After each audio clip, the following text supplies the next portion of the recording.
do derramamento do Espírito. E acontecerá depois que derramarei o meu Espírito sobre toda a carne.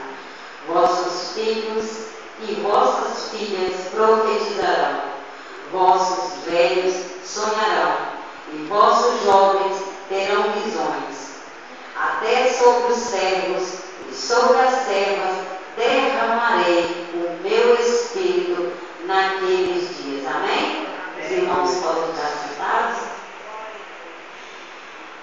O profeta Joel está profetizando um derramar do Espírito Santo aqui nesse versículo 2. O livro de Joel é um livro pequeno, com 3 páginas só. São 3 fases também. A primeira fase nós vimos que é a fase dos gafanhotos e a fase da destruição. Encontramos aqui 3 tipos de gafanhotos,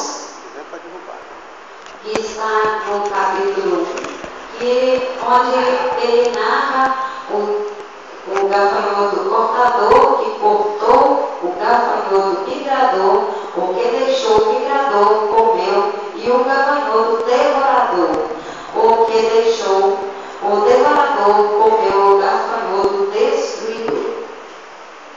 A primeira fase de Joel fala da destruição.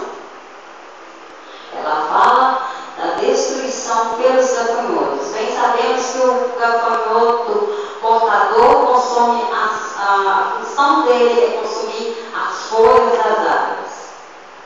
O migrador come as pontas dos galhos e o devorador come os galhos e rói os troncos.